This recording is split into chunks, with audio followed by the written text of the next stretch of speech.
All right. Welcome back, everybody. Soul Commodore here, and we're back at the drawing table. Well, I guess not drawing table. It's a painting canvas on a wall. But hope you all are having a good evening. So yeah, we're just going to be working some more on this. I'm going to fix some things, hence the title of this session. We're going to hopefully be moving forward with the piece, but also moving backwards in some respects because I'm going to redo some stuff. But it won't be the same as the last session where we redid the entire sky. Yeah. So it should be a good time. I think it'll be a good time. But I'm biased because, you know, I'm kind of running this whole thing. But anyway, so that's the plan for today. I was almost late starting this stream because I was playing Celeste, which for those of you who don't know, it's a video game. It's a puzzle platformer. Really, really fun. Really addicting. Very, very hard. It's very tricky. I've been dying a lot, but I got wrapped up in it, and next thing you know, it was like 5:45. It's like, oh, I should probably start getting ready. But we're here, so let's get down to it. So we got our palette here. We're gonna throw some paint on there. Let's see what paints we're gonna need. We might as well get all 5 of the colors that I use on here. And in case someone's new, the colors that I use are titanium white, Mars black, which again, there is an ivory black. Ivory black, it's not as deep a black. It's almost sort of like gray. Like I'm not a big fan of it. It kind of turns out grayish. Mars black actually turns out like a deep dark black, which is what I like. Then I use a cerulean blue.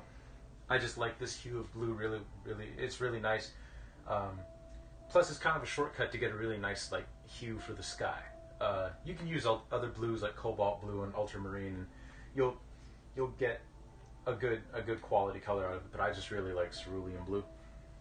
It's nice. It's a nice little blue. And then just cadmium red and cadmium yellow. Really basic stuff. Those are the only colors I ever use. If you are interested in painting yourself, you of course can go out and buy as many colors as you like. Me, I just stick to these 5 because paints can be kind of expensive, and for the work that I do, I found that I've been able to create every single color that I've wanted to make on a canvas with these 5 colors. So this is what works for me. However, if you want to go out and get like a forest green or like an orange or some sort of purple, or like even like the raw umber and burnt umber colors and like some browns and everything, there's some very nice colors available. I just tend to stick to these 5, and it's worked out pretty well. Also, I'm in a pretty good mood today because I found out that a piece of mine that we actually did on stream. You could probably catch the VOD of it, maybe on YouTube. I don't know I can't remember if I was on Twitch at the time. I might have been still on Instagram doing the Instagram live. But regardless, I did live stream this piece. It's called The Bend. And it's sort of like a nighttime scene with a car going around a bend on a highway in the middle of like a rural area. With the same theme of abstraction going on and everything. I submitted that to a local gallery, the Station Gallery, and for their annual members show, juried members show, and they got a jury in there, and they picked the pieces, and my piece got picked to be in the show, which made me feel really good. So I am in a good mood today.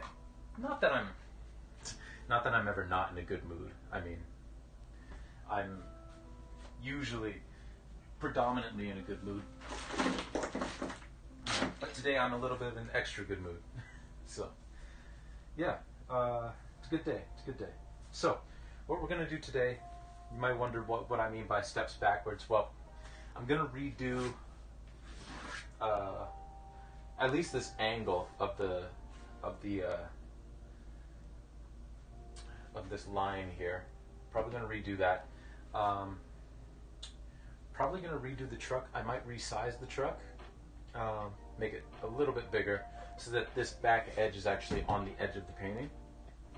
So I'm thinking, and then I'm going to start painting in the store in the background, which is going to cover this. So I am probably going to cover up the majority of this truck, which, again, that's something that happens sometimes with art. You do something, it looks good in the moment, you step back, you take a look at it over the course of a couple of days, and you realize, actually, I want to change this, you know. It's a thing that happens. So, excuse me once again while I just rehang these corners, because again, I want to try and get these wrinkles out as much as possible.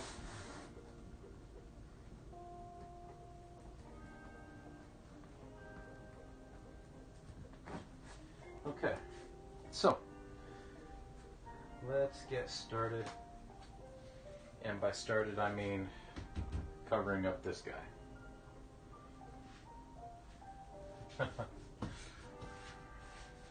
Anyone who's tuning in from the last session is going to see deja vu, because the video is starting with me, or the stream is starting with me covering up something I did in the previous stream. But like I said, that's something that happens from time to time. There's no shame in it.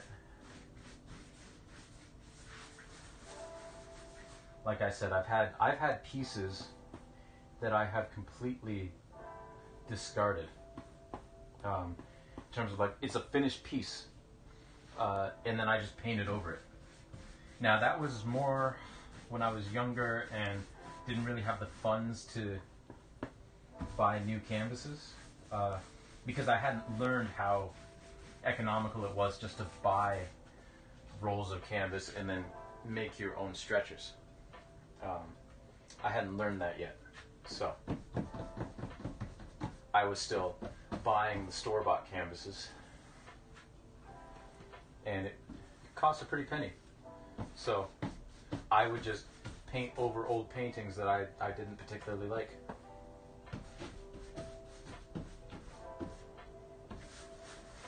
And there are plenty of artists much better than me, much more famous than me, who have done the same thing. So I think it's sort of like a badge of honor, if you will.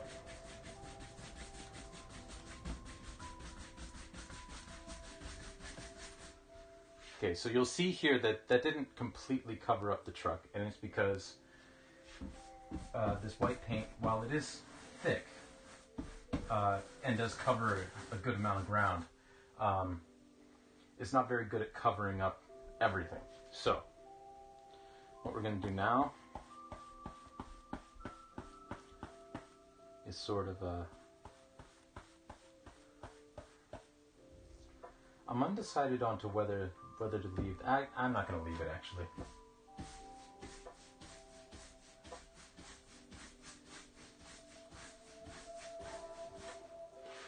For the reasons that I just highlighted. It's I'm going to resize the truck.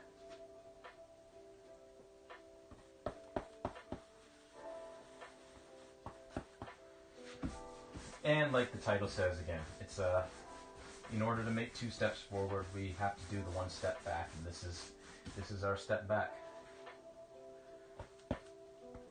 But that's okay. It'll be all the better for it once it's done.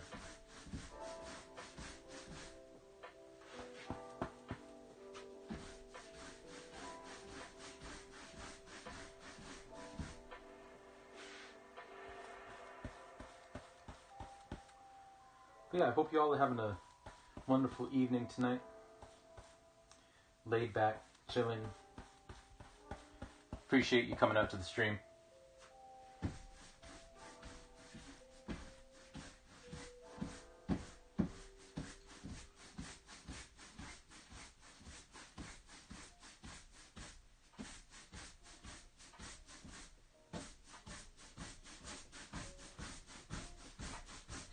While I was looking at this painting last night, I got a really interesting idea that I want to explore once we get everything set up the way that we want it. In terms of this pavement here. I think it'll be a pretty neat idea. I may be wrong, but when the time comes, I'll let you all in on it. But for now, we're just going to focus on doing this.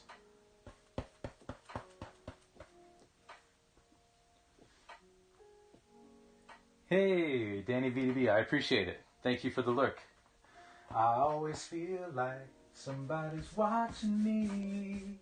That better not ever get me in trouble with with the powers that be that like flag videos for using music. But I appreciate the lurk. I appreciate you coming in and watching.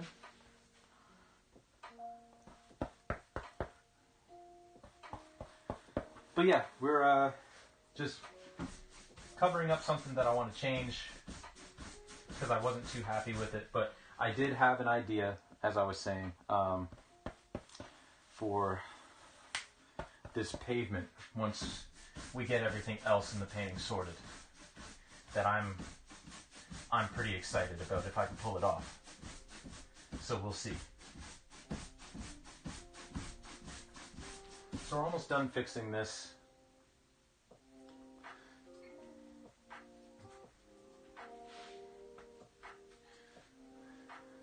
Now this should be, well, it's still tacky, but it should be good enough. It should be dry enough.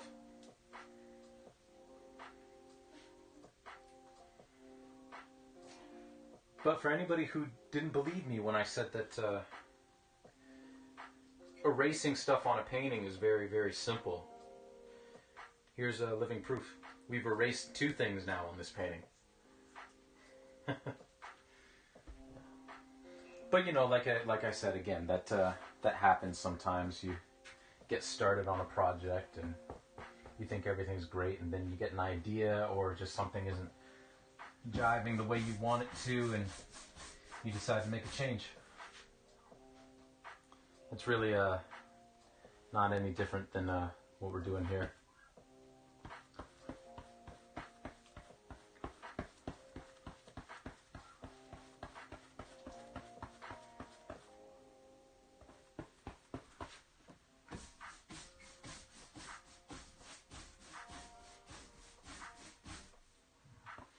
But as I was saying at the jump, yeah, I almost, if any of you are into platformers in terms of video games, and I'm probably very late to the party because it's not an old game, but it's been out for like a couple of years now. But if you haven't checked out Celeste yet, you should. You should. I am greatly enjoying that game. I'm only in the 2nd chapter now. But it's got a certain element to it that I really like, which is, you know, just setting you up for expectations with a game and then kind of subverting them as you go along. Which is what this game is doing in a way. In terms of some of the things that were introduced in the 2nd chapter. I'm not going to spoil or anything in case anybody has, but if anybody's played it, you know exactly what I mean. Hopefully. But just some things, it's taken a turn. And you kind of realize that what the woman says at the very beginning of the game, she might have been correct. But yeah, you should check out that game. Once I pick a day and like get a capture card and start like streaming games on here too, as well as the art, Celeste is definitely going to be on the list of stuff that I'm going to play. because I'm really, really enjoying it so far.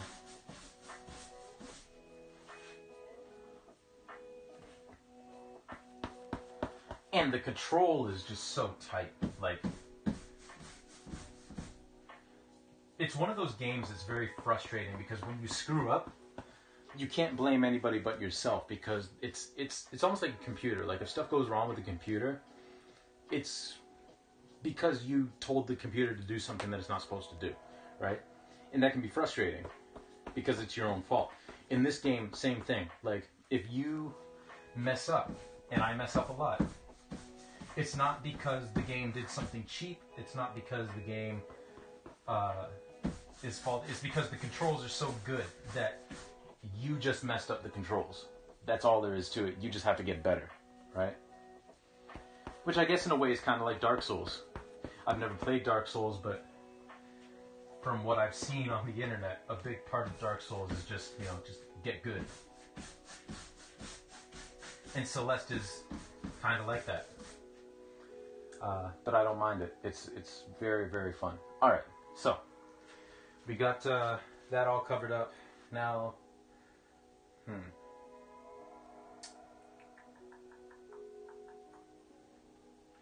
let's see if I can get this without introducing too many of the other colors.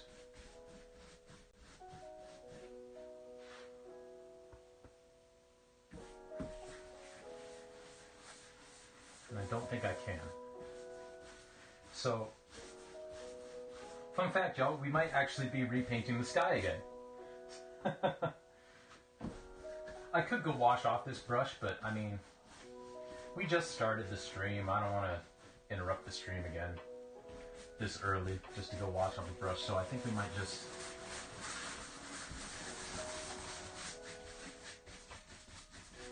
I think we'll just repaint the sky. Why not? We've got time. We're just here together having a good time.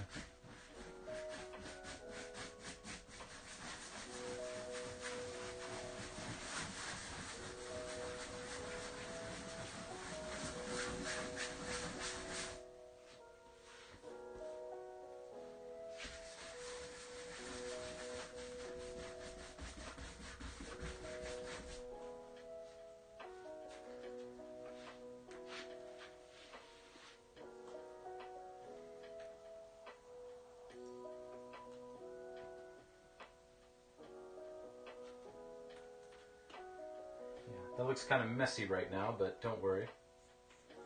It will get fixed in just a second.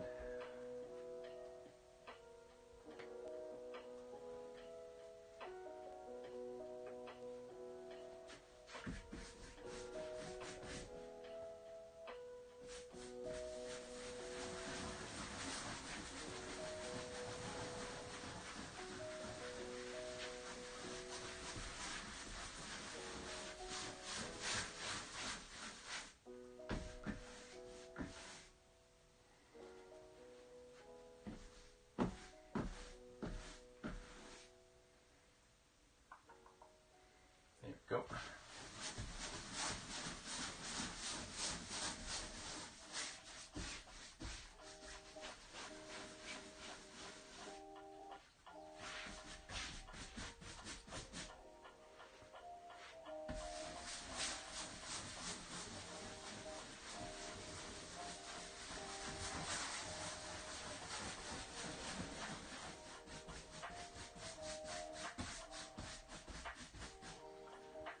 So yeah, as I was saying earlier, with that work of mine that got in the show at the Station Gallery, that show begins virtually, and the gallery is open to the public. But that opens on December 6th, I think the email said. So if you are in the area and you want to see what the Bend looks like in real life, you should check out the show. Plus, you'll see a bunch of other people's fantastic artwork.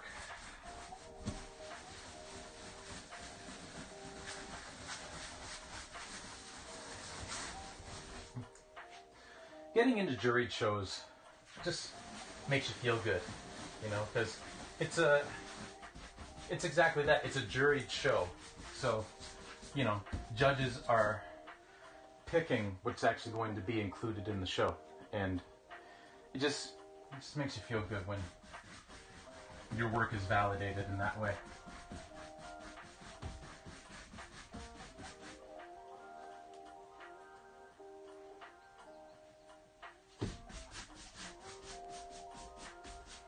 Okay.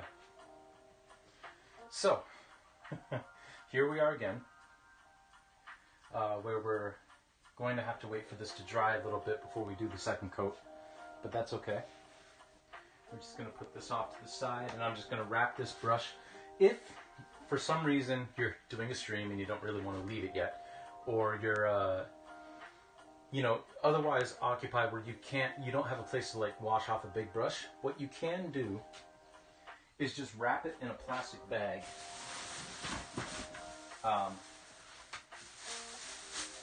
You know, like so. That will prevent it from drying out as quickly as it would otherwise. So, that's my big tip of the day. Just wrap it in a plastic bag, you know, to make sure, because obviously, like, it's the air that helps to dry out the brush, right? So, you cut off the air supply. Boom. There you go. Okay, so what are we going to do here?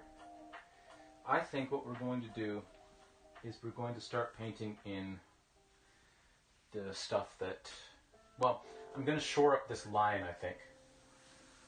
You know, get it nice and straight. And then we'll go from there. So, I'm going to need this brush right here.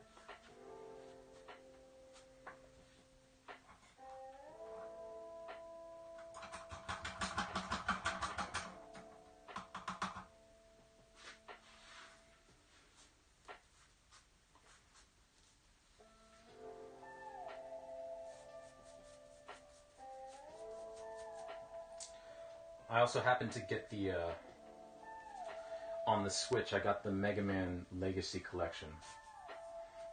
Just the first part where it's like Mega Man 1 through 6. I'll probably get the other one, because I don't really have any interest in playing 7 or 8. But I really like Mega Man 9 and I really like Mega Man 10. So I'll probably get those two. The second Legacy Collection. But man, oh man, I forgot how difficult Mega Man was, especially like the OG, like the original Mega Man, like all the ones on the NES. Like, my goodness. So far, I've found that out of the 6 of them, the easiest one is like 2. The hardest one so far that I found is like the original Mega Man, like the first Mega Man. It's like, I don't know how anybody beat that game. I'm having a lot of trouble with it.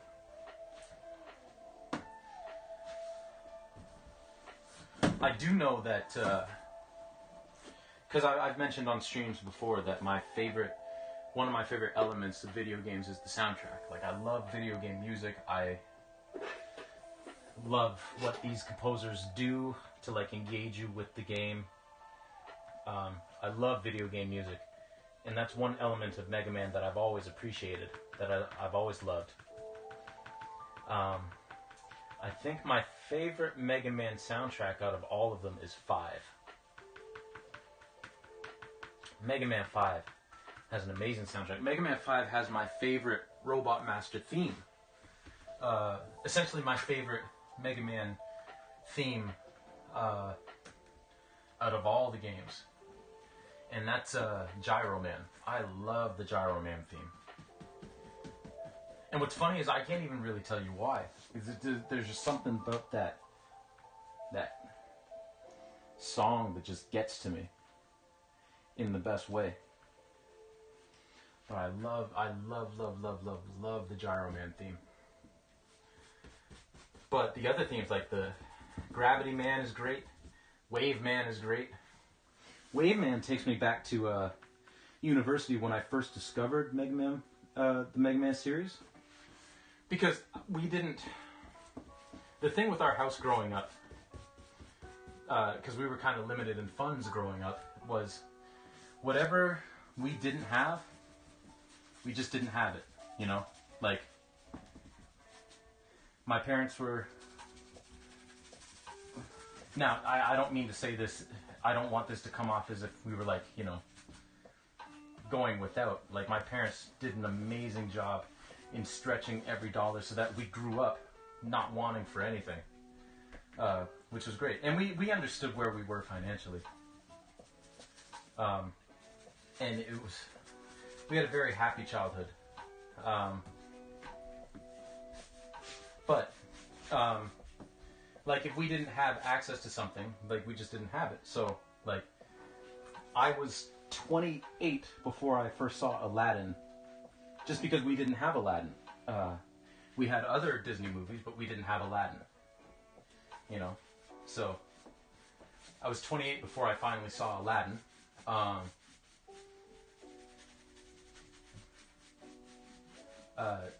And so, like, we didn't have Mega Man. Just like we didn't have enough money for, like, Nintendo system and a Sega. So we had Nintendo. So I grew up with Mario.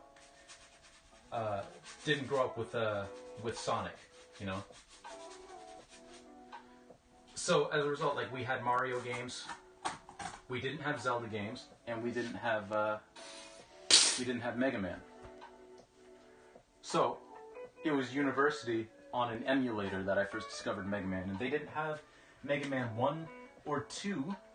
They had Mega Man 3 and Mega Man 5 on this particular emulator. And that's where I discovered the theme to Gyro Man and Wave Man. And Wave Man is the first stage that I played. And also keep in mind, at this time too, like, I started watching Let's Plays on YouTube. And one of the guys that I watched, Nintendo Capri Sun, he went through the entire Mega Man series, the original Mega Man series. And I really enjoyed those playthroughs, so the only way I could play them was through an emulator, and I was not good at emulated games. I struggled terribly. But the music stuck with me. So yeah, Mega Man 5's music is fantastic. And as far as that goes too, with that game, I've mentioned Gyro Man multiple times, and Wave Man, Gravity Man, Napalm Man has a fantastic theme. The only theme out of the Robot Masters, Charge Man is great. The only one that I don't particularly like is Starman. But you know, it's fitting for his stage, so you know, that's perfectly fine. And then, like, Wily's castle theme is amazing, absolutely amazing in that game. Like, once you get through the Proto Man stages and you actually, like, get to Wily's stages, Dr. Wily stages, for those of you who don't know, he's the main antagonist of all these games. Dr. Wily's theme, like, for his stages is just incredible. And then the credits theme is really great.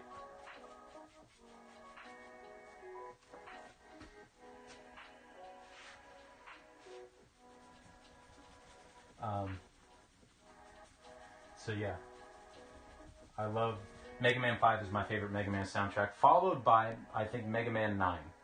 Mega Man 9, every single track in that game is amazing. And my favorite track from that game is We're the Robots, which I think is Wily Stage 2. That song, like, the composer for that song, I can't remember their name off the top of my head, but I have the soundtrack on my phone. My phone is currently being used as a camera, so I can't look it up. But just masterful work with that theme. It gets across just how dire the situation is while you're traversing through Wily's castle. it just really sets the tone of what you're up against. It's honestly like one of the best video game soundtrack, one of the best video game themes I've ever heard in any game. We're the Robots, Wily Stage 2. It's just, oh my goodness. It's amazing. And then all of the Robot Master themes are great. My favorite of those ones is probably, honestly, either Splash Woman or Tornado Man.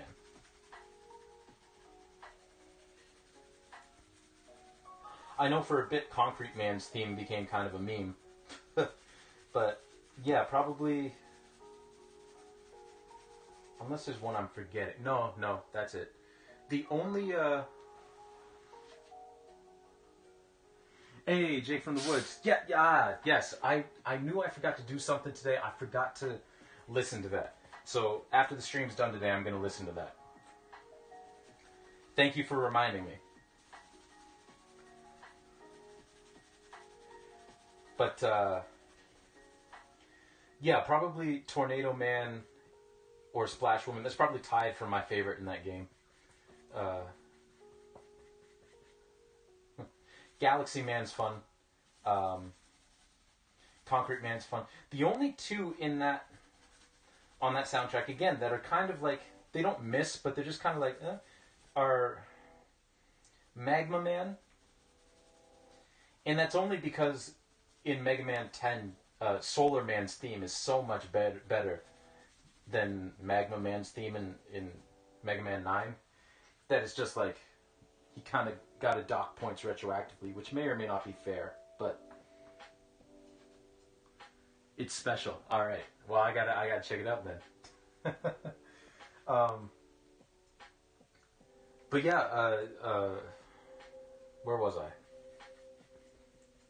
Oh yeah, Magma Man's is kind of like, it's fine. It's fine.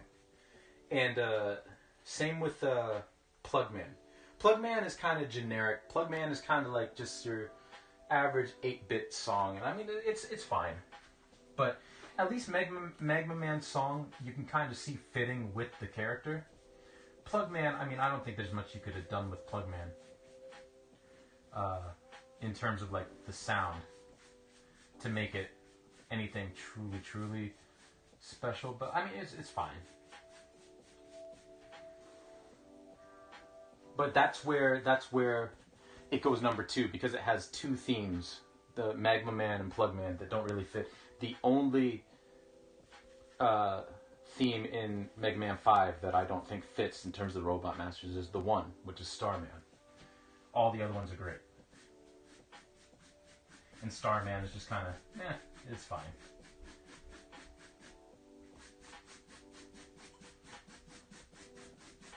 But, yeah.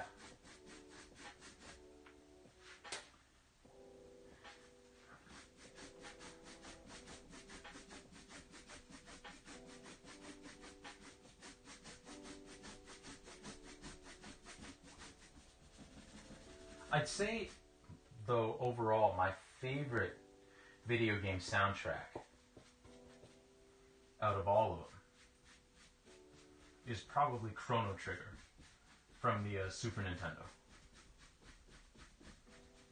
That soundtrack is one of the most ambitious things I've ever heard. And Corridors of Time from that soundtrack is just...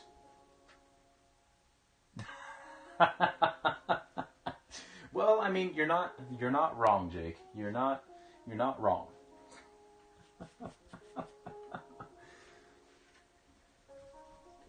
But yeah, the Chrono Trigger soundtrack is the Corridors of Time. Like, I know it's a very, like, I don't know if I want to say normie thing, but like everybody loves Corridors of Time, and I mean it's because it's a fantastic song. It's a fantastic song. That's my favorite video game soundtrack, Chrono Trigger, followed by Paper Mario 1000 Year Door.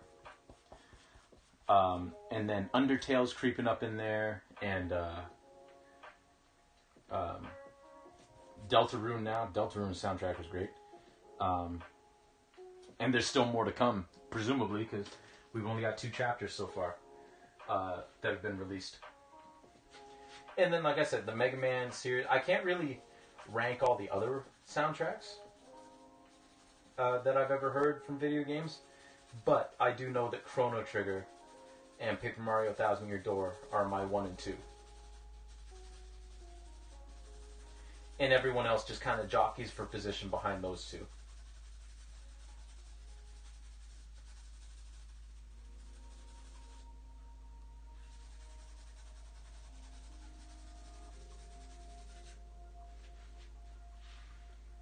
The one soundtrack that I don't think has aged all that well, and it's not any fault of the game, it's just, you know, that's the way the technology works, is the soundtrack for Super Mario 64. Like, for me, a lot of it sounds really dated now. And I mean, it makes sense. It was the first game on a new console, new technology. And there are a handful of songs like the Dire Dire Docks theme and all the Bowser themes when you're going through the Bowser stages. Like, those are special. But all in all, I would say that the soundtrack as a whole, like, it was great for its time, but now listening to it now is kind of dated sounding. And I mean, no disrespect to Koji Kondo, but it doesn't hold up quite the same as like Majora's Mask or Ocarina of Time, or, you know, other soundtracks from that era. It just doesn't hold up the same. To me, at least. If any of you really do like that soundtrack, I mean, more power to you. That is perfectly legitimate. It's just not my favorite. I should also mention Breath of the Wild soundtrack is really, really good. Especially all of the... Like, I've watched a couple of videos online about the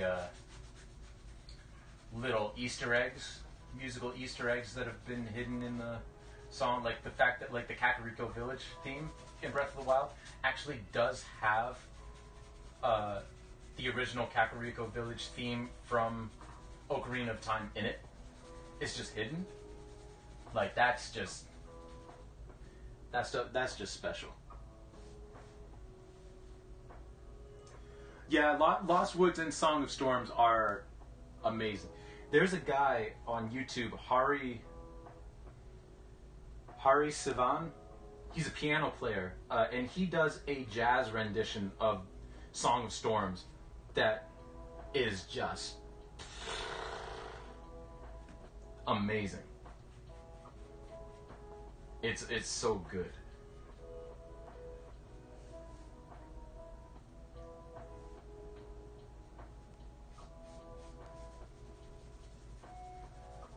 I'm not sure if I'd get in trouble for playing it right now. Otherwise, I would. But it's so good, so good.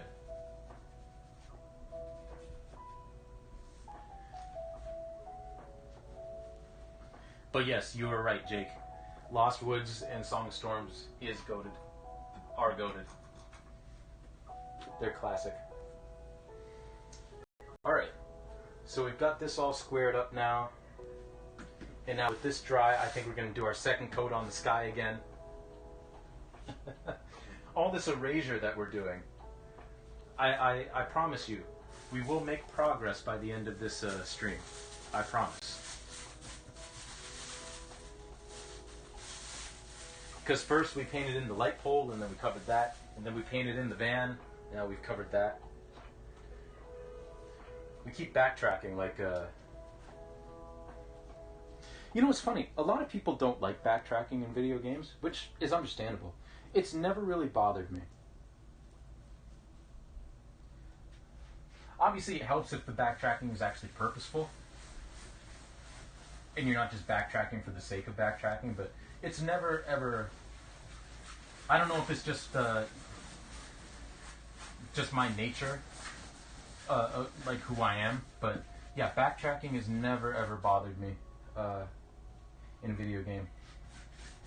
Not that backtracking isn't tedious, like of course it's tedious, but that tedium has never, it's never been a problem for me, I guess.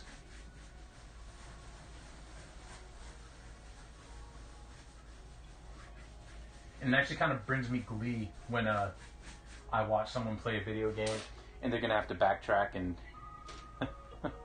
and they're not very happy about it. And I know what's coming and they don't, and it's sort of like, oh man, you are in for a treat.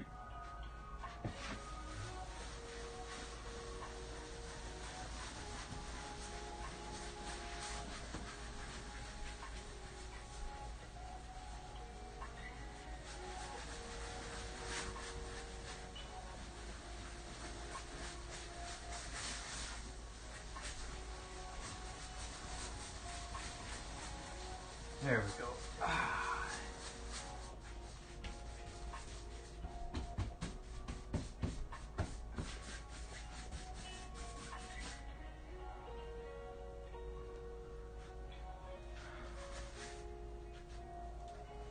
But we've been talking about like video game stuff. But Jake, how's the new job treating you? I know it's day 2, but how was your day at work today?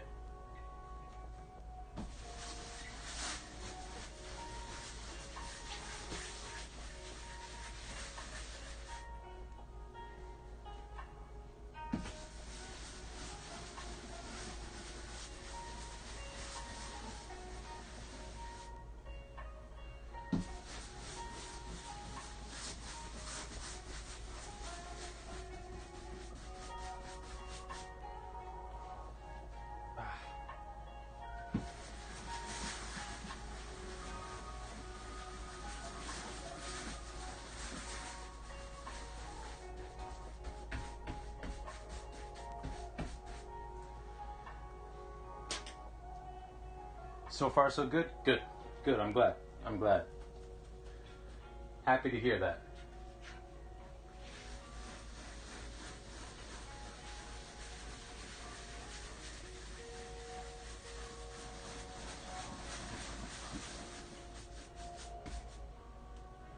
Okay.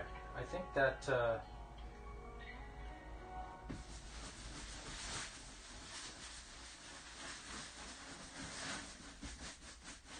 that's good for the sky. But no, I'm happy to hear that, Jake. And actually, speaking of Jake, I should... My apologies, sir. I should just do a quick little shout out for Jake from the Woods. For anybody who doesn't already know who Jake from the Woods is, he's... Oh! I should probably put your name in here, shouldn't I? Lots of training, that's fair. That is fair. But yeah, shout out to Jake from the Woods. He's an in real life friend of mine from way back. Does a lot of great content, gaming content on his channel. Right now he's doing a playthrough of the new Brilliant Diamond, and he's been doing a lot of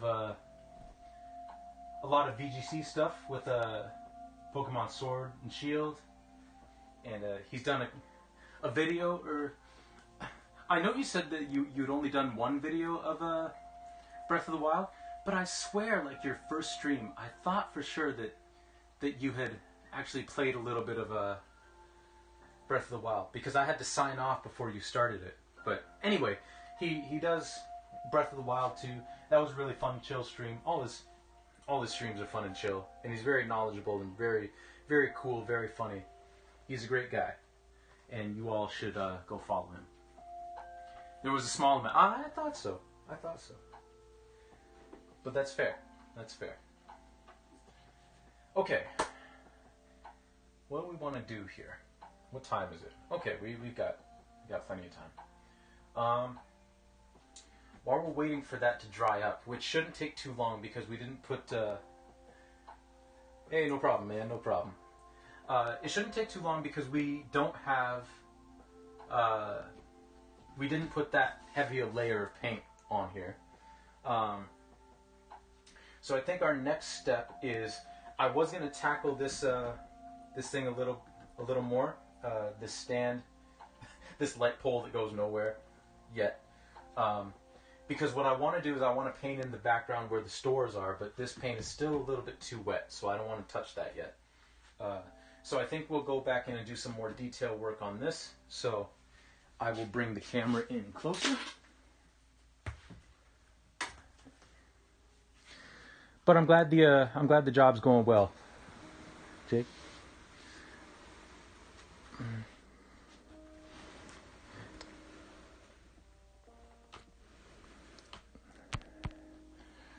Right now, with my prospective new job, I'm just waiting on here, let me move this down. Yeah, there we go. I'm just waiting on security check now. I went and got my fingerprints done, and now we just gotta wait. I mean, the security check should clear, but you never know, so.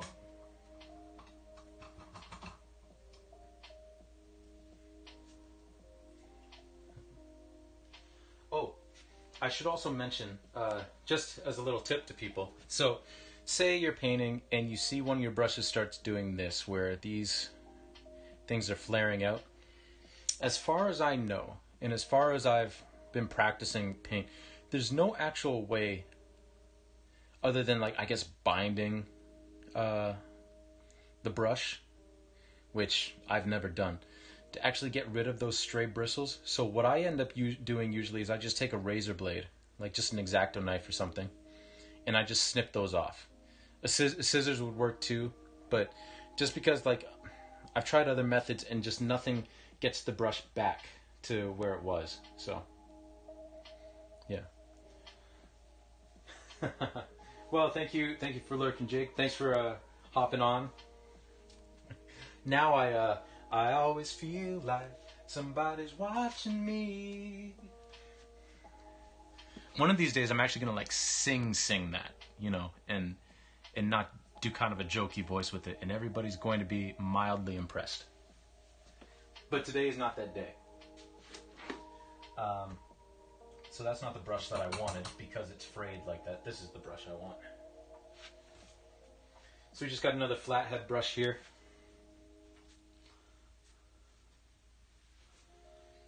Just like that. And we are going to do, like I said, some more detail work on this light pole. And we're going to start out with a little bit of black and a little bit of gray. And then we'll go over to our yellow, grab some yellow and some red and some white to make kind of a brown, a yellowish brown.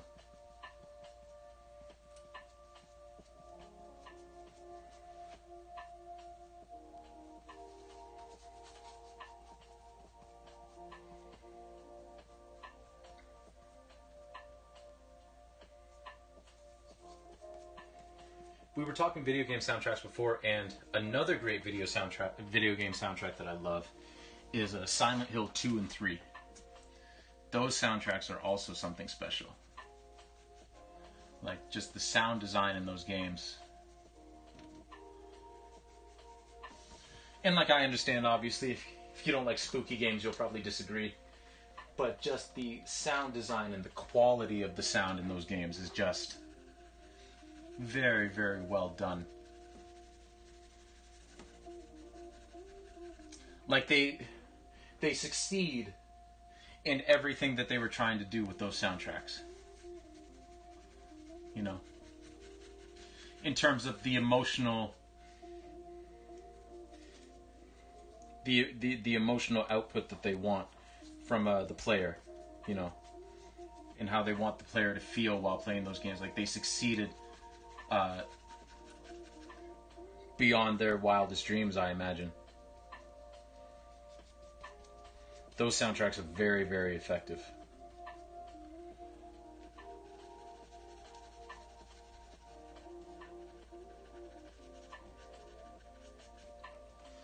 So yeah, we're just throwing in some details on this here. I wonder if I can bring this any closer. Ooh.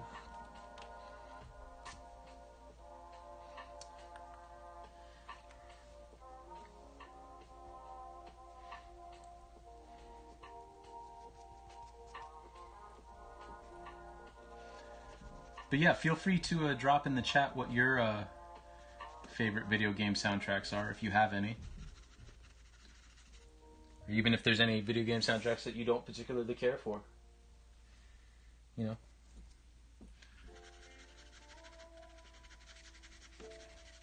If you got any hot takes.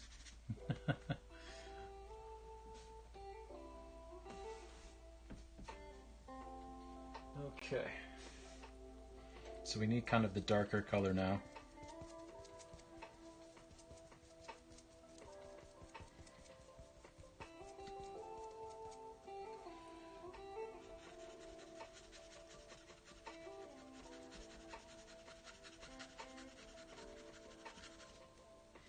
Need a little bit more white in that. Make it a little bit grayer.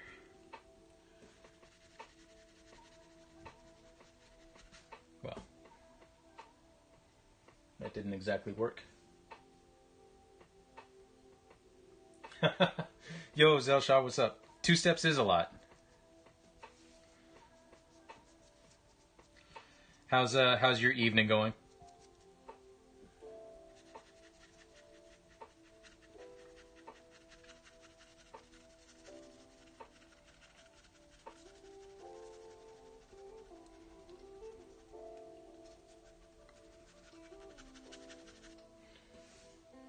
And actually, while I'm here, and while you're here,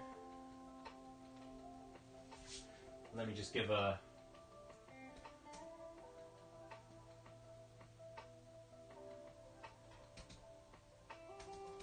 If I could type, that would be wonderful. Give a quick shout out to Zelshot. Really funny dude. Just started following him recently. He's currently playing through his first playthrough of Breath of the Wild. It's been fun to watch so far. Especially as a... I don't want to call myself a veteran of the game. It's really cool to see people discover things about the game in much the same way that I did. So, really cool. Really funny guy. He's got like sound effects, and he's got like... he introduced a drowning sound effect for Link in today's stream. That was really funny. So, yeah, you should go check him out. I know there's no need to, but I did anyway. So, you know.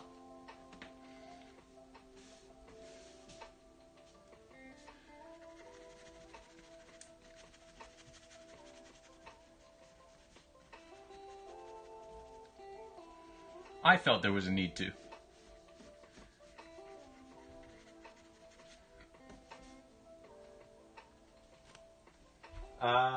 That is fair enough. That is fair enough.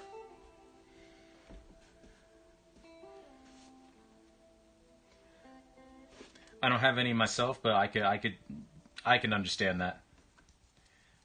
I've got 2 nieces and 2 nephews, so I understand.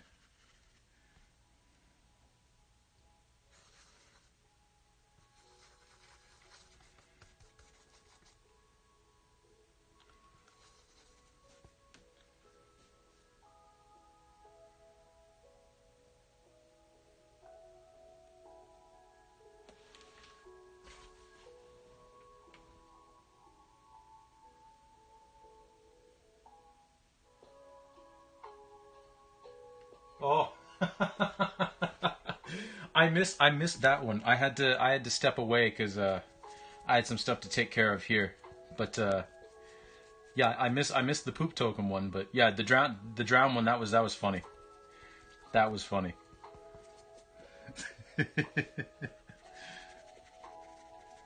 It was perfect.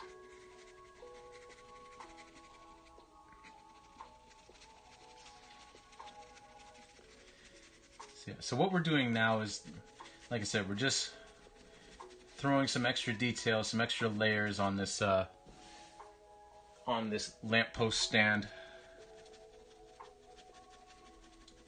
Make it look old and kind of dingy and decrepit, like it hasn't been maintained in a while.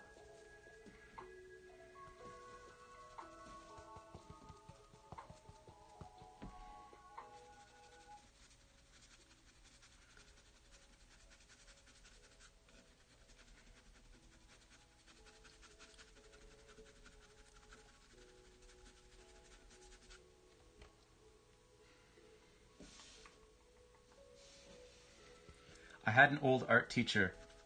I mean, she's not old, but like back in the day in high school, my high school art teacher always taught us that you should always draw and paint what you see and not what you think you see, because your brain comes up with things that it thinks your brain thinks it knows what things look like, you know?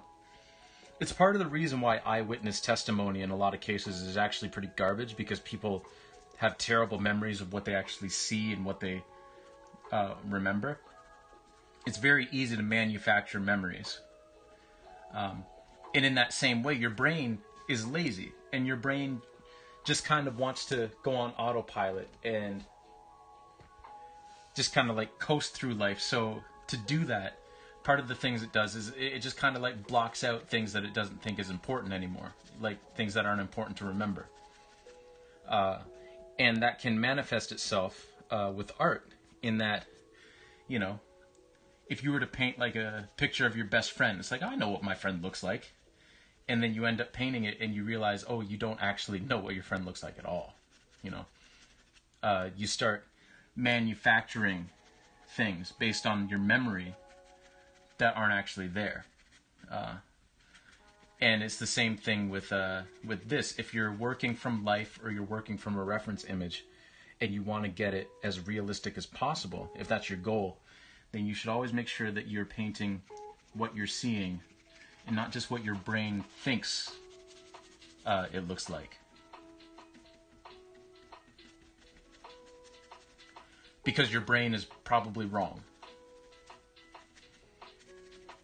Because, like I said, your brain is lazy, and it doesn't want to do more work than what is necessary.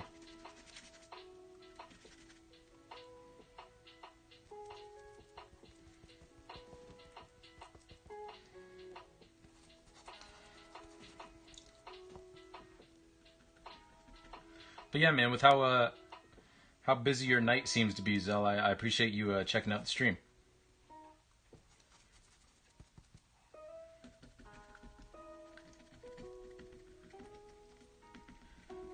I appreciate all of you for taking the time out and just sort of watching what we're doing here.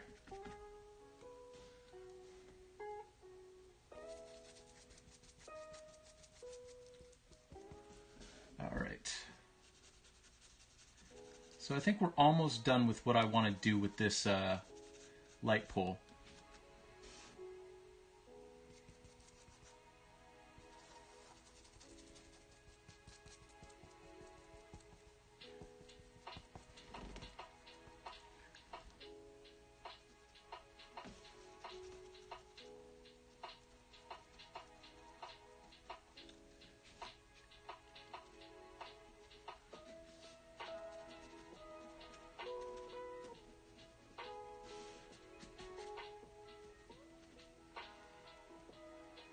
You know, that looks pretty good, actually.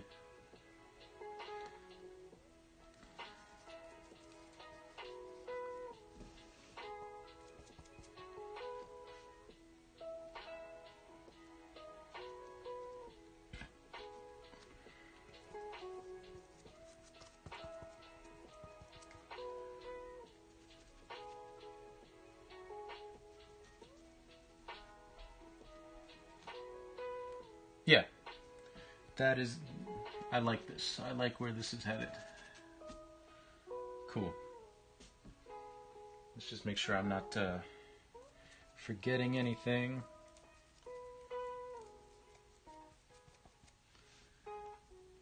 We'll come in here.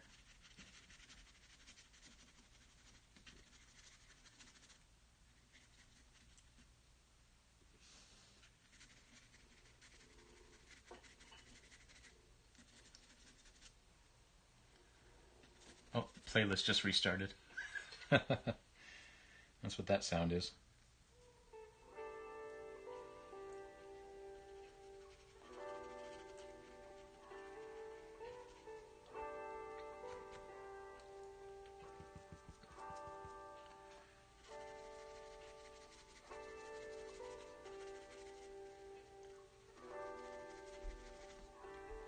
Okay, now the next step is we're going to again grab some yellow and some blue and some black and some white, and we're going to redo some of these plants.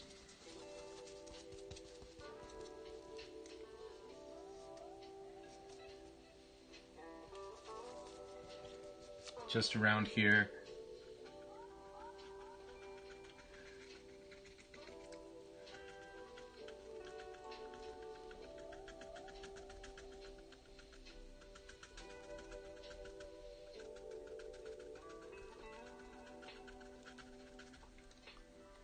There we go.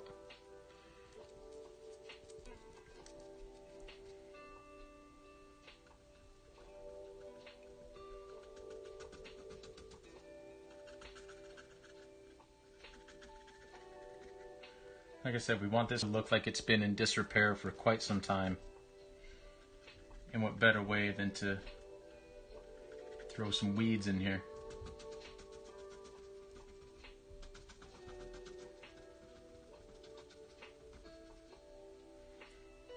There we go. Cool. All right. So, with that, I'll back you all up first of all, and then I'll bring you in closer to see that. See what's the easiest way to back you up.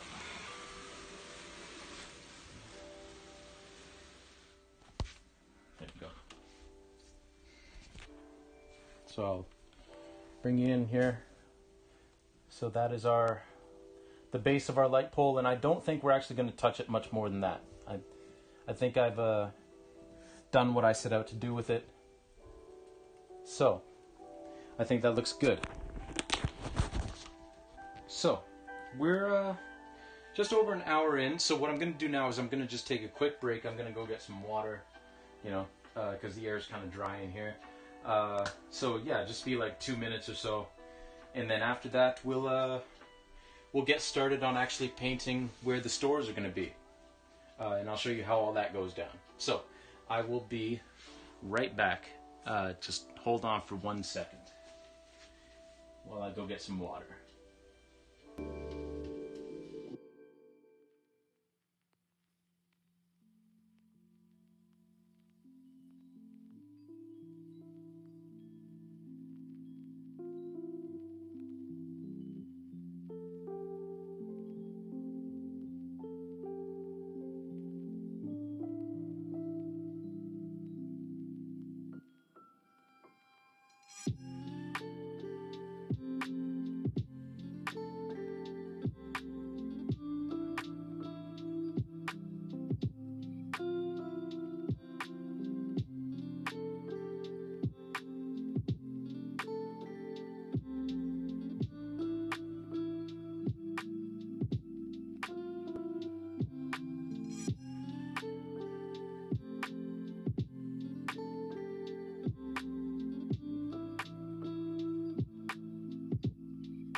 All right, we're back.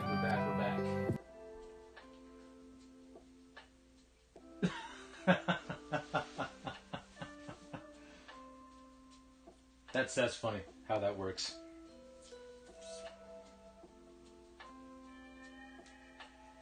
Yeah.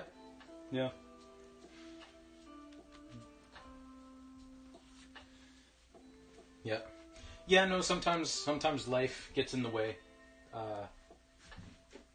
Priorities have to take precedent, but you know, I'm not surprised that you can keep people around.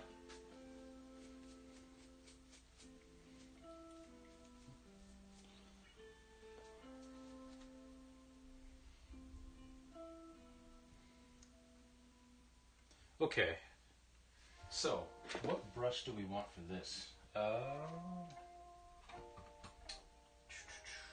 Where's my medium? There it is. This is the brush I want for this. So yeah, what we're going to start doing now is I'll bring my the other laptop up here, my old laptop that I have the reference image on, to sort of show you guys what the next steps are. So, the next thing we're doing is we're going to start painting these buildings, right? Now, they're not going to be exactly the same. You know, I'm going to take some liberties with it, probably. Maybe. I don't know. But those buildings aren't going to be the central focus of the painting. So, I can really do whatever I want with it. I do like the red brick element. So I'll probably keep the primary building over here as red brick. But there's going to be some trees back there too. There's going to be like some stores in the background too. So, you know, we're just going to have some fun with it. And we really only need to do the background up to about here and a little bit here for the window of the van. And then I'll probably like paint some trees in the back as well. You know, so yeah. That's the plans, next plans for this thing. I keep looking here. I don't know why. The camera's right there. I gotta get used to this. I didn't vlog enough when I was a kid. Okay. So.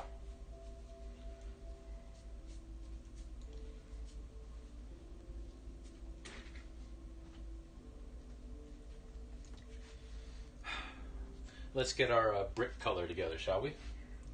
So that's going to be primarily some red. And we're going to throw in some black, some yellow, a touch of blue, and some white. Mix all that together. And then adjusting when we need to, because this is a very red brickish color. So we're going to add a little bit of black and white to it, a little more black and white to it.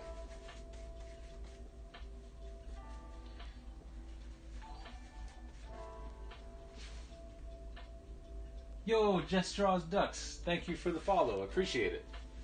I appreciate it.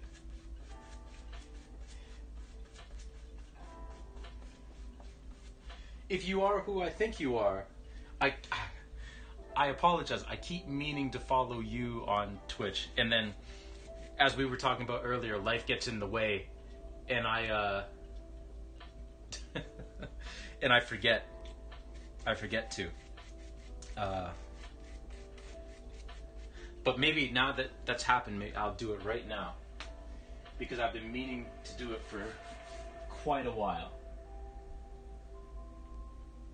So bear with me, everybody. I'm getting old now, so like if I don't do stuff when I tell myself to do it, I forget.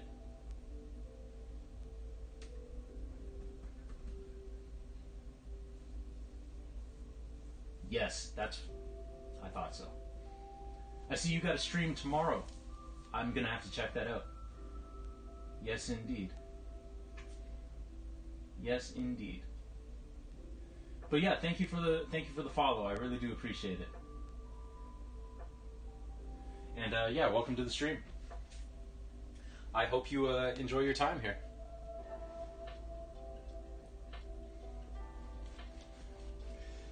All right.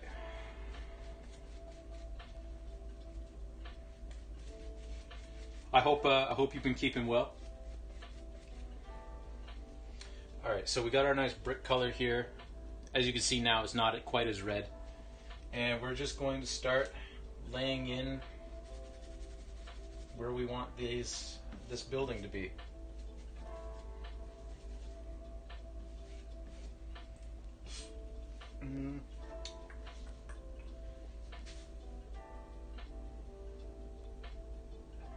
That's what I thought.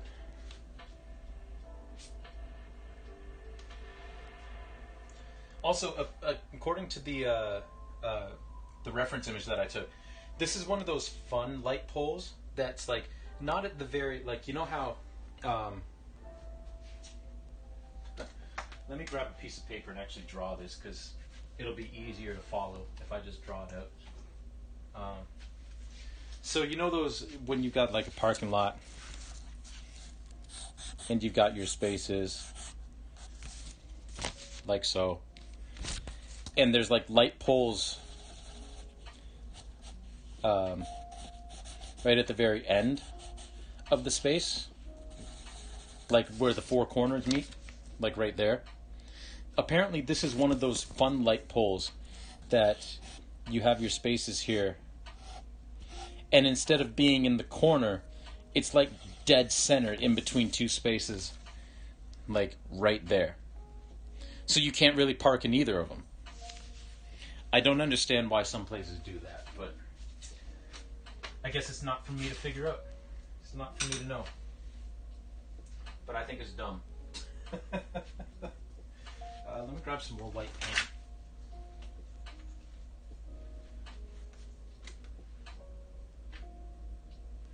Oh, well, that's fine. I appreciate you. I appreciate you coming out, even if it's just for a short time.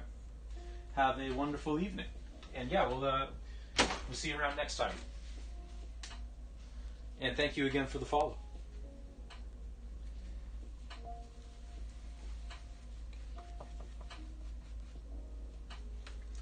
All right. So,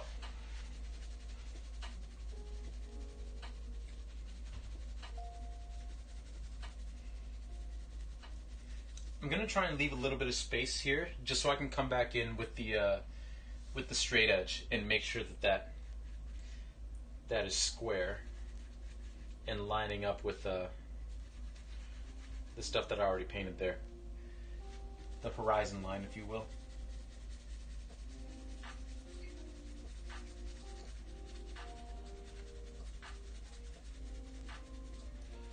And then right about here is where I want the front of the building to be.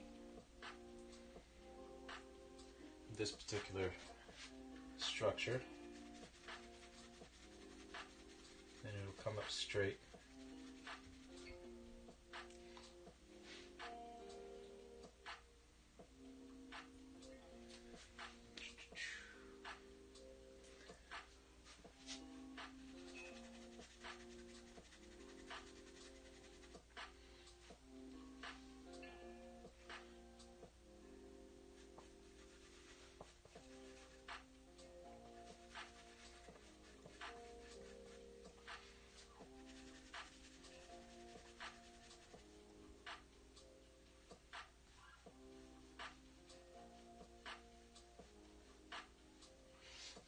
Now I'm going to grab my straight edge and make sure that this line is straight.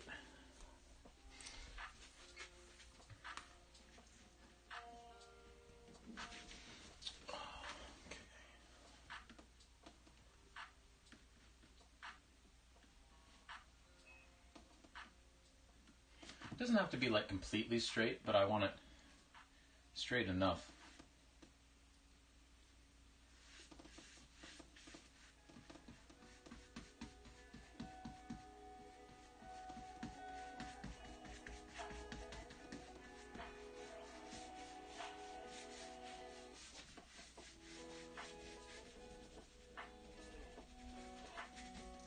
Sorry if my arm's blocking the view.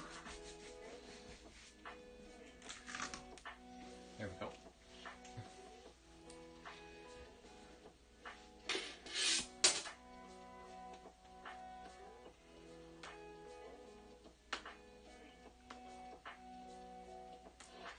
I might actually extend that further now that I think about it.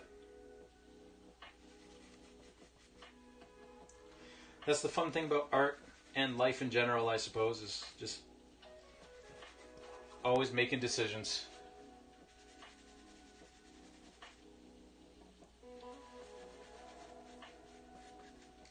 Does this go here? Does this go there? What are we doing with this? And that and the other? It's like anything else in life, really.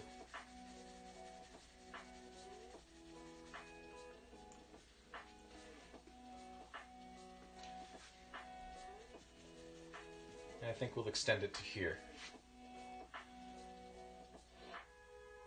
Yeah, that's better.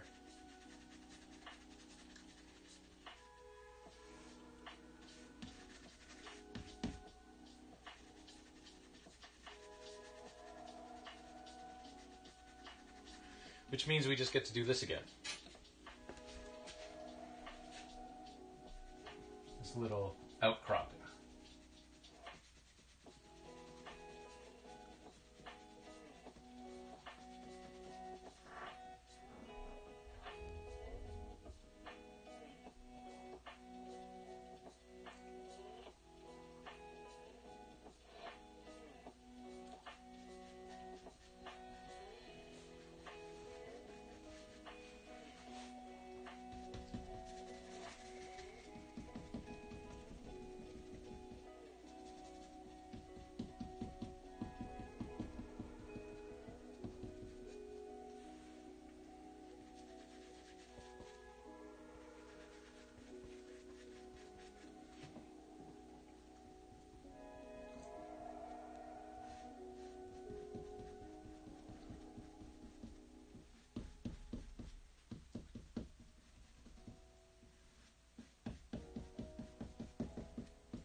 Okay.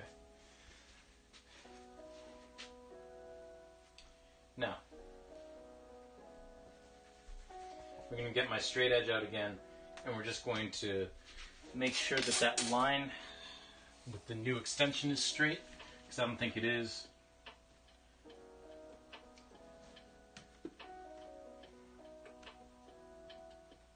And what do you know? It isn't.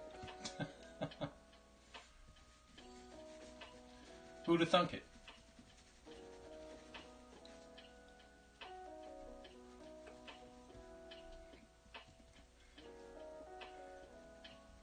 Painting this part would be easier with a smaller brush, but like painting in the line specifically, but that's alright. This works.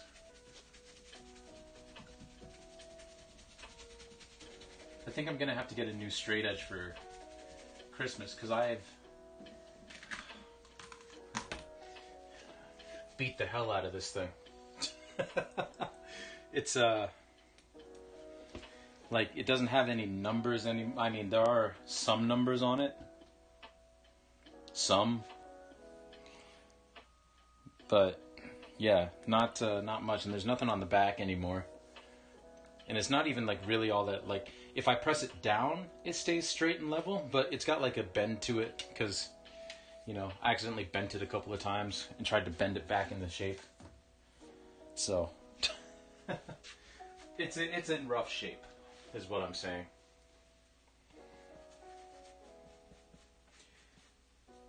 Now, because this is a rainy day, this building actually is going to be pretty much an even tone. I'm not too concerned with getting an even tone right now, because we're just blocking the building in, like where it's going to be. But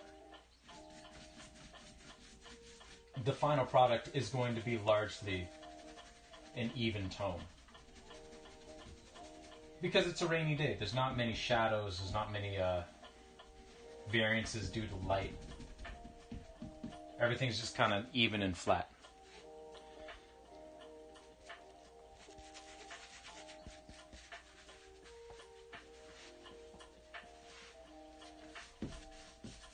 There's a softness to it.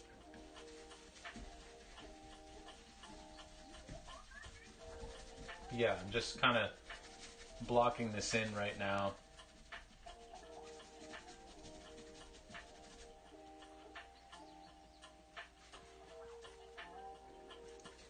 Using a good amount of color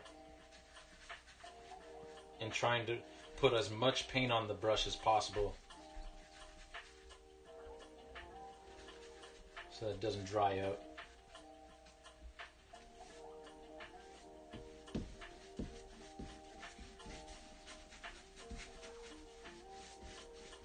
Just like so.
There we go.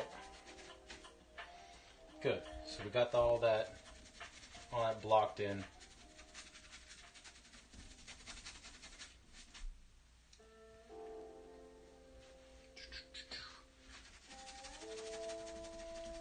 Not bad, not bad, not bad.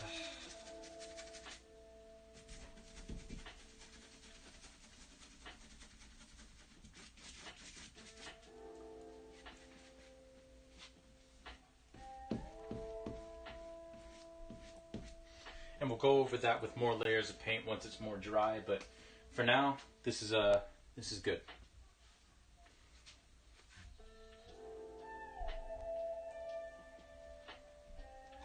So, what else is in this space?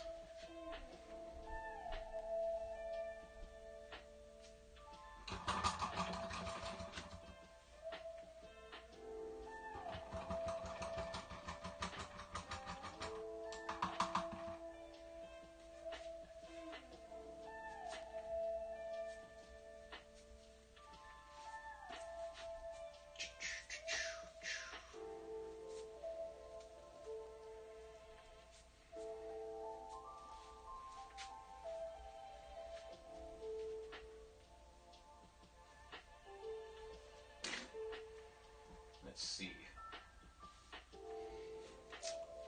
I'm visualizing like an office building more in the distance here that comes up to here. That's what I'm thinking.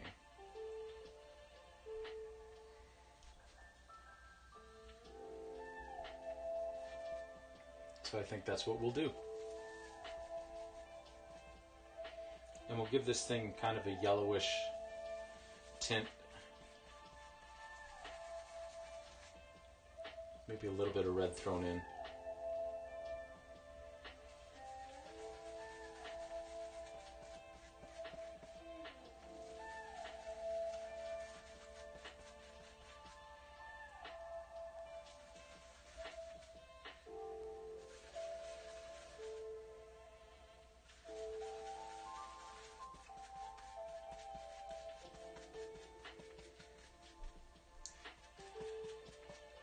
There we go. All right. Now that we've got that blocked in, we can take our straight edge. We're going to wipe it off some because some of that paint got on it from before. Just to make sure that we don't get unnecessary paint on our background, which has happened to me before, and it's very annoying. Let's see. It doesn't appear to... I don't think it's going to come up much further than this building. I think maybe to there. Yeah.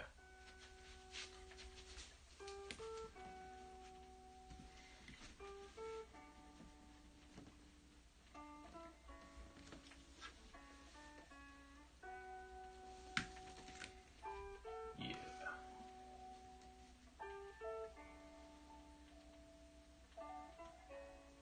I think that works. Don't move on me, please.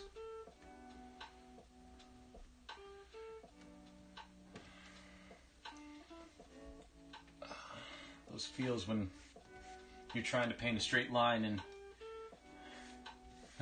your straight edge decides that it wants to move.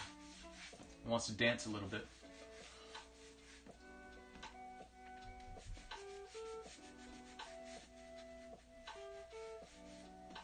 There we go. Nice. I like that.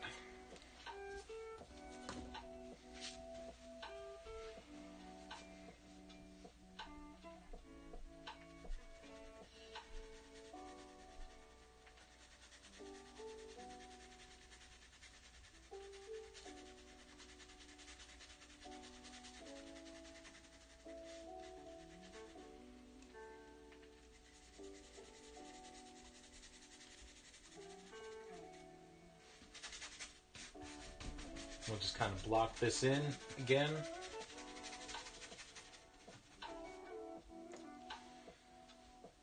Grab our palette again.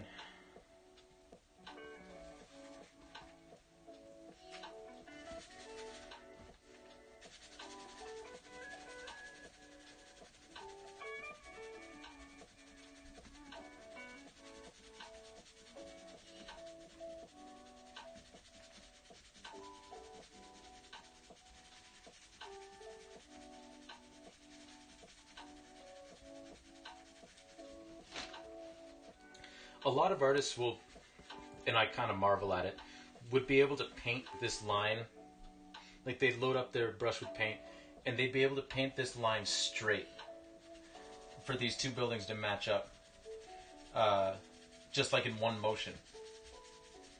I've never, ever been able to do that. I don't know if it's just I don't have a steady enough hand. I don't know what it is, but this back and forth method has always been my preferred go-to. It works for me.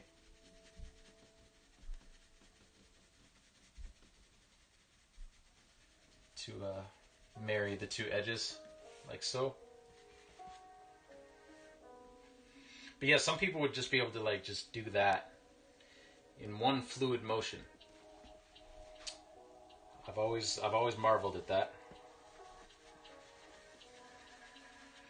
Because I most certainly cannot do that.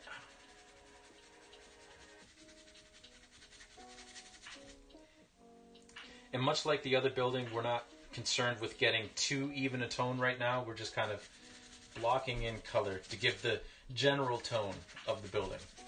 Like this one's going to be brick, this one's going to be like gray concrete. You know? And we'll concern ourselves with evening out the color later. But for now, I'm just laying it in. Because we're going to put like details and stuff in all this as well, you know?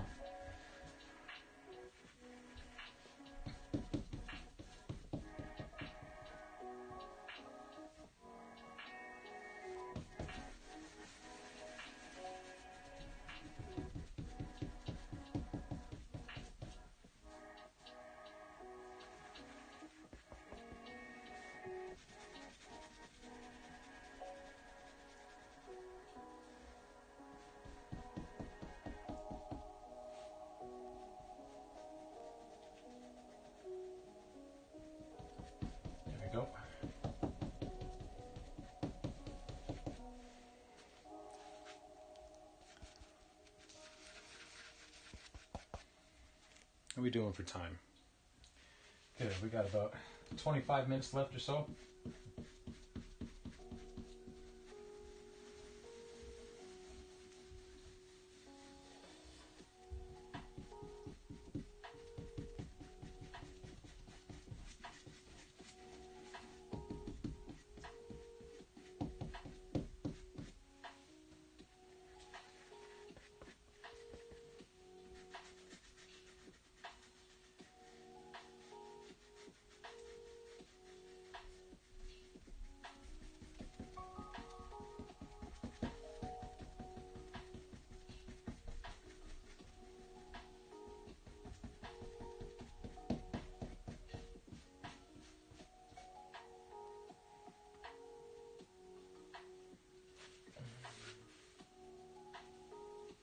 One of the challenges of this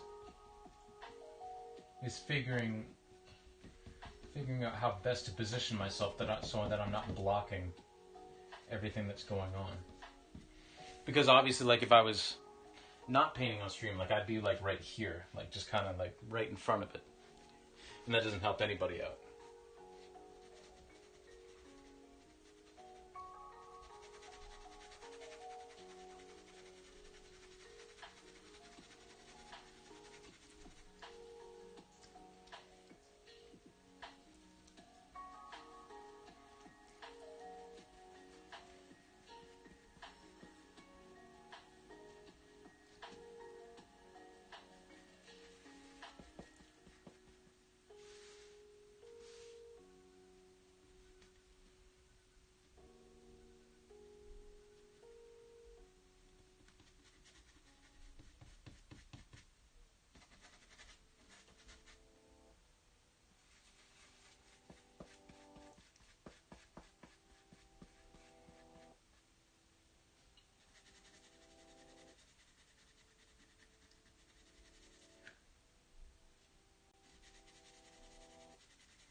So yeah, we're just working in a nice stone color for this concrete. And part of this is going to get covered up by the van that's going to be in the foreground.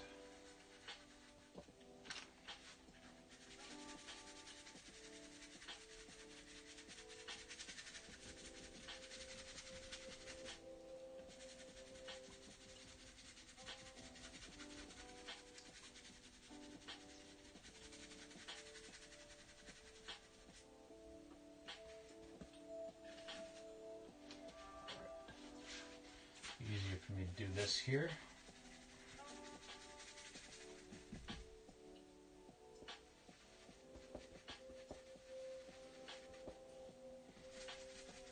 Yeah, a lot of this is just layering colors.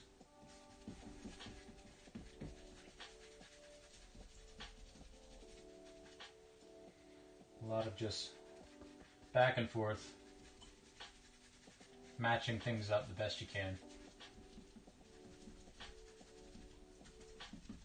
Just like that.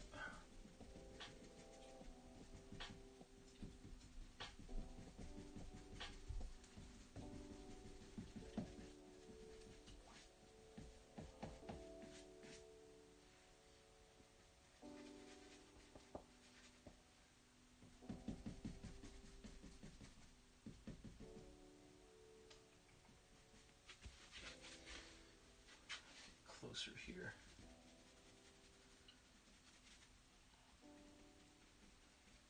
There we go.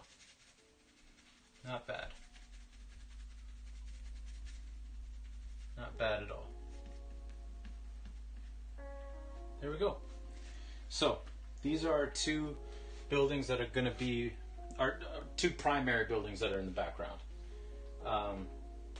that are actually going to be visible.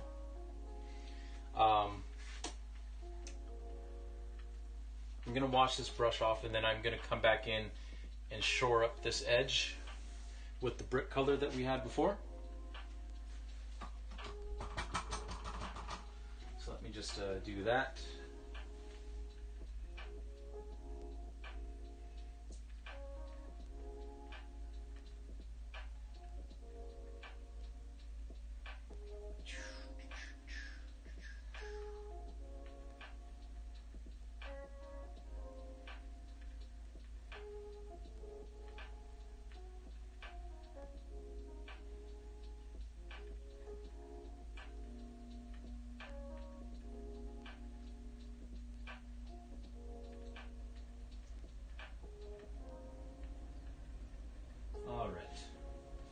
Sorry about that, I was just checking a message that I just got. Just an email from the gallery, from the curator actually. He's a cool dude, nice dude.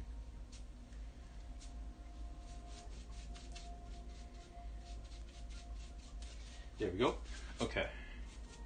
So now we've got a clean brush, so now we're going to go back in with that rusty brick color. We're going to have to recreate it a bit because the paint is dried, but that's okay. Grab some yellow, put some yellow in there. And again, just a touch of that blue. And we're just going to load that up. And now, that's a little bit too dark. Need a little bit more white.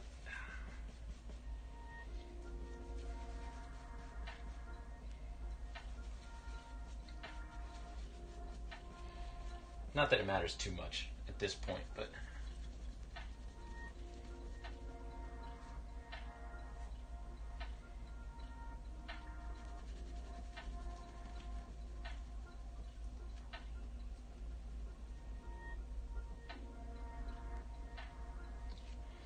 I'm not too concerned with this corner here again because it's going to be covered by the van that we're going to paint in the foreground.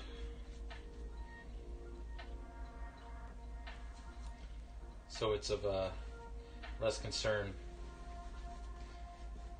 what that corner looks like.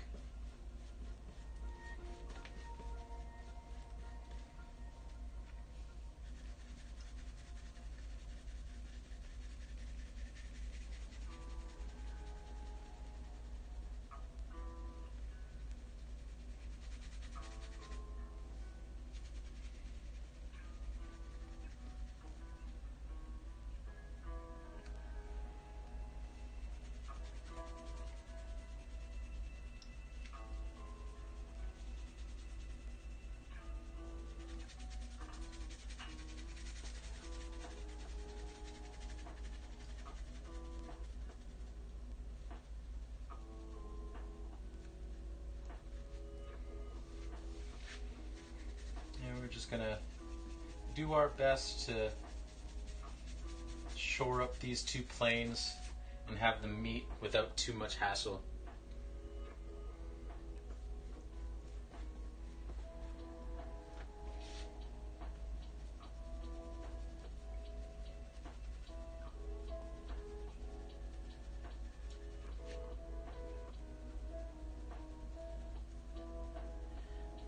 I said earlier that I was going to do this with the straight edge, but I think I'll be able to get it just like this with my back and forth method.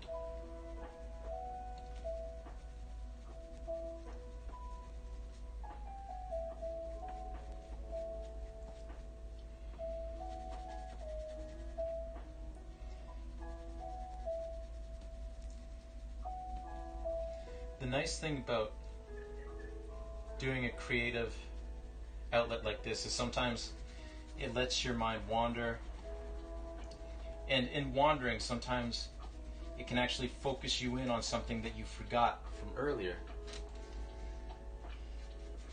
And what I mean is, for some reason, probably because like we're painting like a parking lot and all that, I just remembered that I was supposed to call my garage today to have them to book an appointment to do my tires.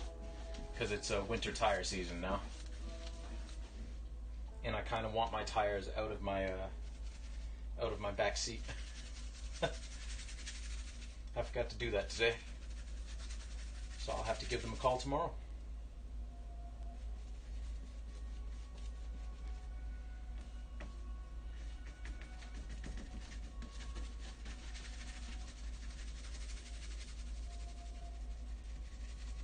I remember one time in the distant past thinking that winter tires were unnecessary.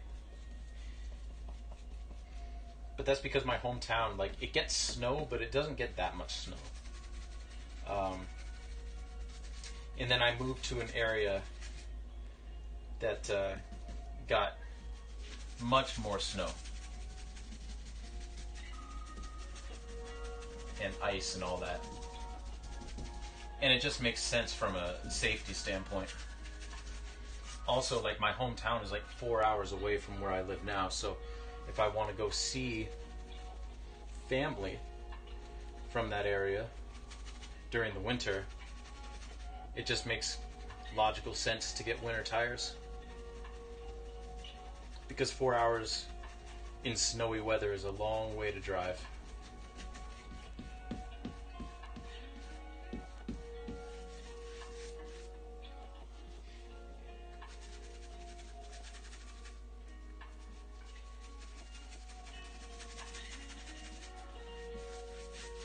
There we go. Alright, so we've now married the parking lot to this building and this building to that. So I think what we're going to do to wrap up today is we're going to paint in some I think we're going to paint in some trees in the distance here. So I'm going to need a smaller brush.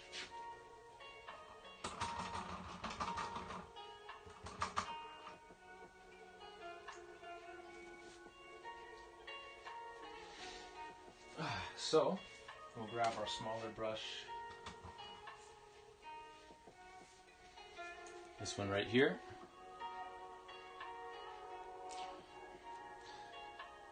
This brush used to be a flathead, and then I've kind of beat it up, so now it's just kind of like round and. But that's okay.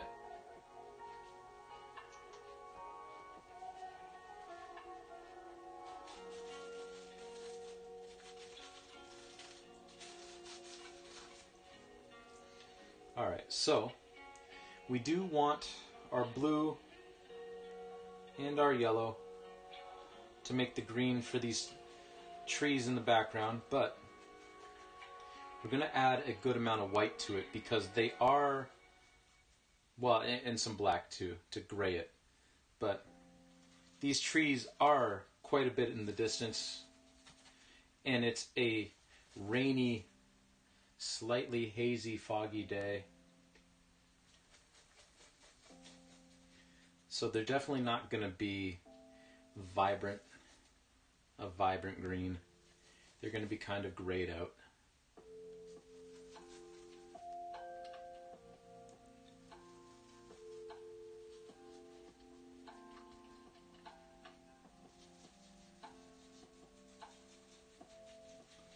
Kind of grayed out and hazy.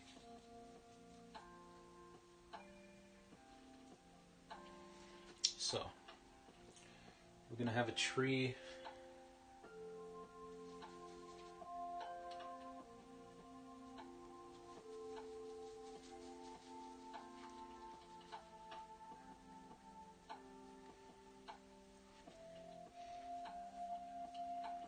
Kind of back here.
Just like so.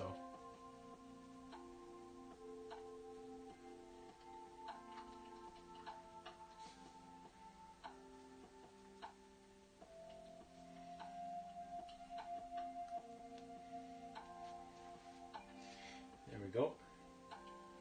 Here's one. We'll do another one here.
And we'll do another one over here in the corner.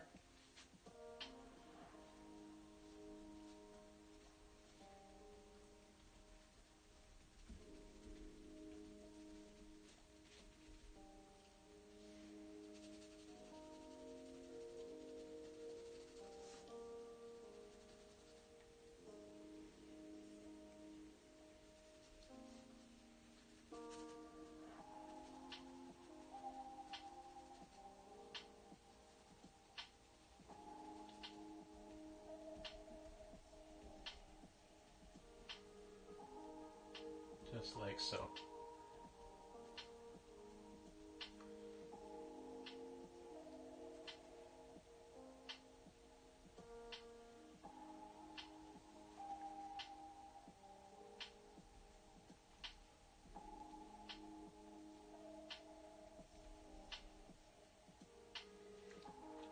Cool. I think that looks pretty good.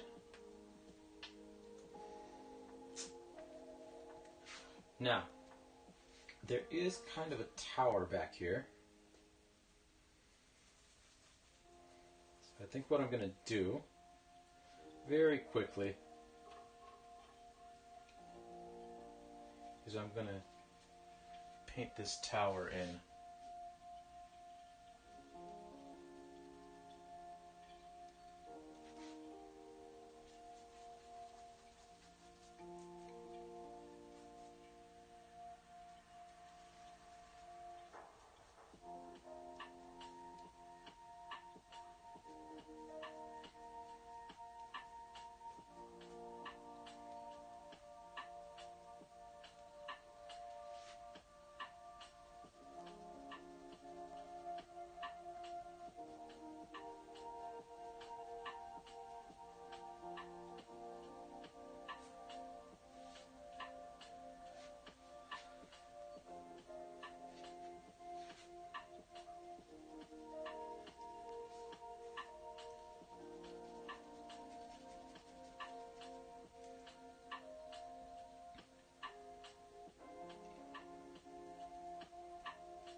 There we go.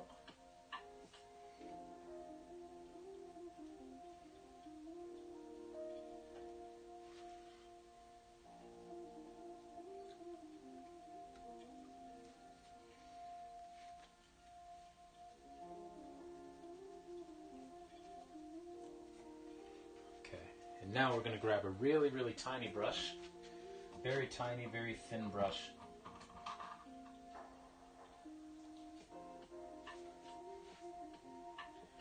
And I'm not very good at doing this, but we're going to try our best to actually paint some lines leading down from that tower.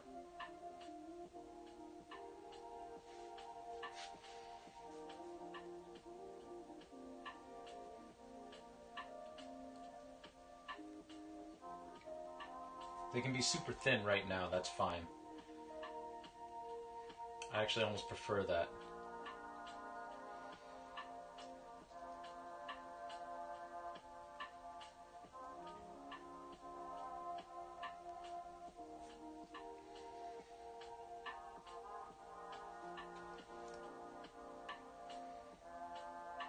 Because we're getting down to the final stretch here.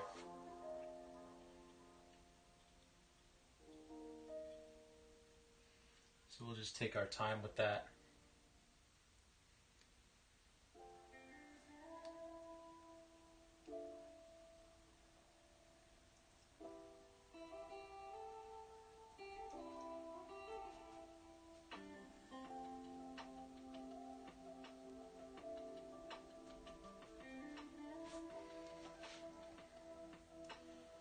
We'll make these kind of get lost in the haze a little bit as they move down.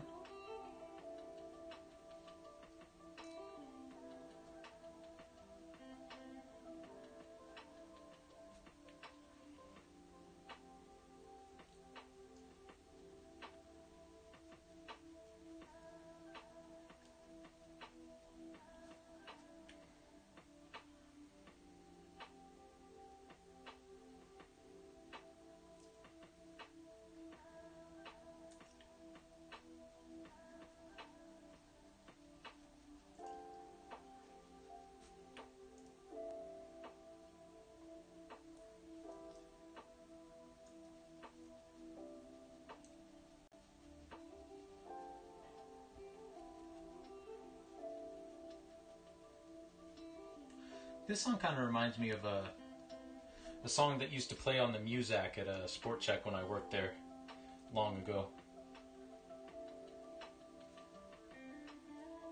It's like one of the very few songs that I actually liked that they would play.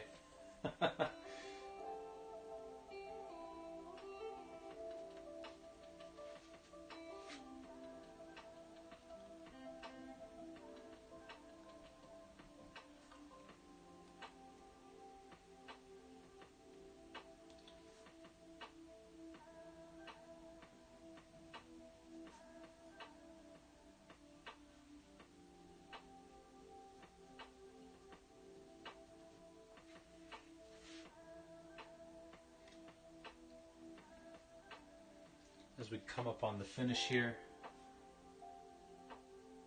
on this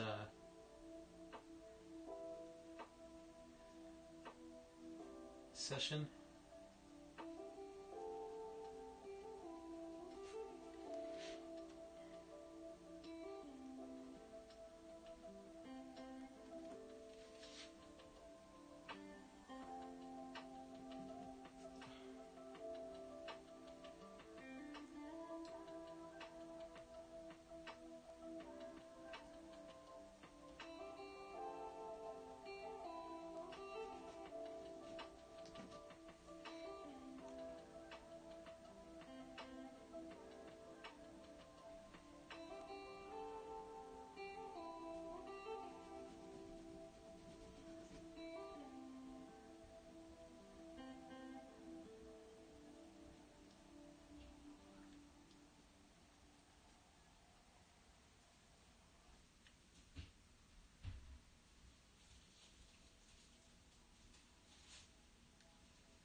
There. So we'll clean that up a bit next time. But I'll show you what we just did over here. So we have our trees. And then we got this tower just sitting there in the background. You straighten that up a bit. There we go. So yeah, looks pretty good. Looks pretty good. Like I said, there's a little bit of a smudge here where I had to fix things, but we'll fix that next time. But yeah, that's that is our painting so far. And yeah, I think things are going pretty well with it. I'm pleased. I don't think we'll have to backtrack anymore, because now we've got the foundational stuff that I want, and then we'll be able to throw in the actual stuff that's going to sort of make this whole piece go, which is the light pole and the van over here. Like, but now we've got a good visualization of what we're going to be doing. So I'm pretty pleased. So with that, yeah, I think I'm going to call it there. So I want to thank everybody for joining us.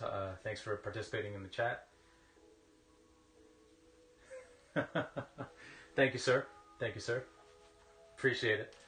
But yeah, thank you everybody for joining us. This has been fun. Next session is going to be on Thursday from 6 to 8, same time slot. I had to think about what day it was. But yeah, next time we will do some more stuff on here, and should be a good time. So thank you again for joining us, and we will catch you on Thursday. So have a good night, everybody.